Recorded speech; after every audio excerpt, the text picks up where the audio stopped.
आज हम सीखेंगे प्लांटी जगत के उपवर्ग जिम्नोस्पर्म और एंजियोस्पर्म के बारे में। पिछले वीडियो में हमने प्लांटी जगत के उपवर्ग थैलोफाइटा, ब्रायोफाइटा और टेरिडोफाइटा के बारे में चर्चा की। चलिए अब प्लांटी जगत के उपवर्ग जिम्नोस्पर्म को समझें। आपने बगीचे में पौधे जैसे साइकस, क्रिसमस ट्री अवश्य देखे होंगे। जिम्नोस्पर्म यह शब्द दो ग्रीक शब्दों से मिलकर बना है। जिम्नोस जिसका अर्थ है अनावृत या नग्न और स्पर्म जिसका अर्थ है बीज। ये ऐसे पौधे हैं जिनके बीज अंडाशय भित्ति से ढके हुए नहीं होते, बल्कि वे छोटे छोटे टहनियों या शंकुओं यानी कोन्स में खुली यानी अनावृत या नग्न अवस्था में होते हैं। इसी कारण से इन्हें अनावृत बीजी या नग्न बीजी भी कहते हैं।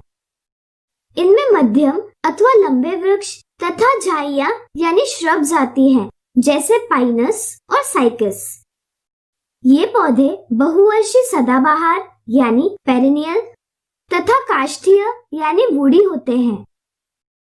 जिम्नोस्पर्म का शरीर विभिन्न भागों जैसे जड़, तना, पत्तियां इत्यादि में पूर्ण रूप से विकसित तथा विभेदित यानी डिफरेंशिएटेड होता है, लेकिन इनमें फूलों और फलों का अभाव होता है। फूलों और फलों का अभाव इन्हें एंजियोस्पर्म से भिन्न बनाता है। चूंकि जिम्नोस्पर्म में फूल नहीं होते, इसलिए बीजांड यानी ओव्यूल खुली अवस्था में होते हैं। इनमें परागण यानी पॉलिनेशन मुख्यतः वायु द्वारा होता है। निषेचन के पश्चात उत्पन्न बीज भी खुली अवस्था में होती है। साधारणतया वे ठंडे प्रदेश में पाए जाते हैं जहां हिम वर्षा अधिक होती है। पर्यावरण के अनुसार इन पादपों में विभिन्न अनुकूलन होते हैं, जैसे पत्तियां छोटे क्षेत्रफल की तथा सुई के आकार की होती है ताकि बर्फ पत्तों पर न जम पाए। कुछ जिम्नोस्पर्म के पत्ते सरल तथा संयुक्त होते हैं। वे तापमान में अत्यधिक ताप, नमी तथा वायु को सहन कर सकते हैं। कुछ जिम्नोस्पर्म जैसे पाइनस का तना शाखीय होता है, जबकि कुछ जिम्नोस्पर्म जैसे साइकस का तना अशाखीय होता है।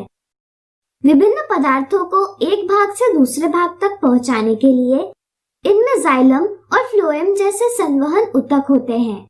इनकी जड़ या मूल प्रायः मूसला मूल यानी टैपरूट होती है। कुछ जिम्नोस्पर्म जैसे पाइनस की जड़ें कवक से सहयोग करती है, जिसे कवक मूल कहते हैं। इसी तरह कुछ जिम्नोस्पर्म जैसे साइकस साइनोबैक्टीरिया के साथ सहयोग कर लेती है, जिसे प्रबल मूल कहते हैं।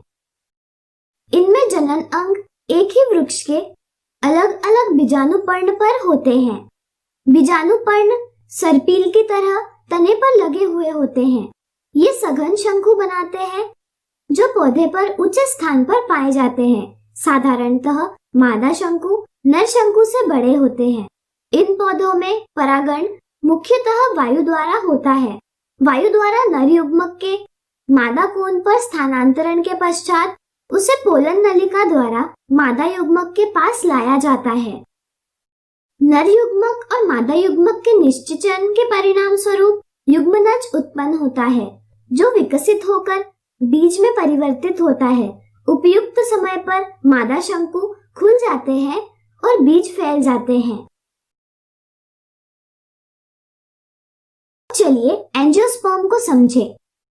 एंजियोस्पर्म शब्द की उत्पत्ति दो ग्रीक शब्दों एंजियो यानी ढका हुआ और स्पर्म यानी बीज से मिलकर बना है। इस तरह वे पौधे जिनके बीज फलों के अंदर ढके हुए हैं एंजियोस्पर्म या आवृत बीजी कहलाते हैं। इन पादपों की मुख्य विशेषता फूलों की उपस्थिति है। इनके बीजों का विकास फूलों के अंडाशय में होता है, जो बाद में फल का रूप ले लेते हैं। इसलिए हम इन पादपों को पुष्पी पादप भी कहते हैं। यह पादपों का सबसे बड़ा वर्ग है। इनमें वुल्फिया जैसे छोटे पौधे से लेकर यूकेलिप्टस जैसे विशालकाय पेड़ सम्मिलित हैं। वे विभिन्न स्थानों पर पाए जाते हैं। एंजियोस्पर्म से हम भोजन, औषधि, चारा, लकड़ी तथा अन्य उत्पाद प्राप्त कर सकते हैं। आवृतबीजी यानी एंजियोस्पर्म्स लैंगिक जनन से संतति उत्पन्न करते हैं। इन पादपों के जननांग यानी रिप्रोडक्टिव ऑर्गन्स पुष्प में पाए जाते हैं। पुष्प में पंखुड़ियों के घेरे के भीतर आप कुछ पतली नलियां देख पाएंगे जिनका शीर्ष भाग फूला हुआ होता है। ये पादप के नर जननांग होते हैं जिन्हें पुंकेसर यानी स्टेमन कहते हैं। पुंकेसर के दो भाग होते हैं। ऊपरी फूला हुआ भाग परागकोश यानी एंथर कहलाता है। इनमें परागकण यानी पोलन ग्रेन्स बनते हैं जिनमें नर युग्मक होता है। परागकोश से जुड़ा लंबा एवं पतला भाग डंठल तंतु यानी फिलामेंट कहलाता है। पुष्प के केंद्र में एक सुराही जैसा भाग होता है जिसे स्त्री केसर यानी पिस्टल कहते हैं। यह पादप का मादा जननांग होता है। इसमें अंडाशय में मादा युग्मक अंडकोशिका होता है। परागकणों का कोशिकाग्र तक स्थानांतरण परागगण कहलाता है। यह कार्य अजैविक घटक जैसे वायु, जल या जैविक घटक जैसे कीटक, प्राणी इत्यादि की सहायता से होता है। परागकणों से दो नर युग्मक परागनली के द्वारा अंडाशय में छोड़े जाते हैं। इनमें से एक नर युग्मक का अंडकोशिका से संलयन होकर युग्मनज उत्पन्न होता है तथा दूसरा नर युग्मक का दो ध्रुवीय केंद्र को यानी बाइपोलर न्यूक्लियाई से संलयन होकर एक भ्रूणपोष यानी एंडोस्पर्म उत्पन्न होता है। फिर युग्मनज का विकास बीज में तथा अंडाशय का विकास फल में होता है। बीजों में बीज पत्र होता है जो बीज के अंकुरण के पश्चात हरा हो जाता है। बीज पत्रों की संख्या के आधार पर एंजियोस्पर्म वर्ग के दो भाग किए जा सकते हैं। यदि किसी पादप के बीज में एक बीज पत्र होता है जैसे बांस, प्याज इत्यादि, तो ऐसे पादप एक बीज पत्री कहलाते हैं। लेकिन यदि किसी पादप के बीज में दो बीज पत्र होंगे जैसे बरगद का पेड़, तो ऐसे पौधों को द्विबीजपत्री कहा जाता है। चलिए इनकी विशेषताओं को समझें। एक बीजपत्री पादपों में जड़ें साधारणतया तंतुमय या रेतेदार होती हैं, जबकि द्विबीजपत्री पादपों में मुसला जड़ें होती हैं।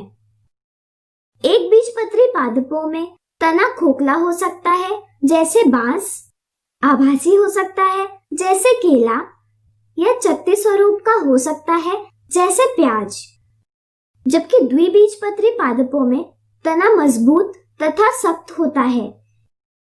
यदि पत्तियों की बात की जाए तो एक बीजपत्री पादपों की पत्तियां समांतर शिरा विन्यास वाली होती है, जबकि द्विबीजपत्री पादपों की पत्तियां जालीदार शिरा विन्यास वाली होती है।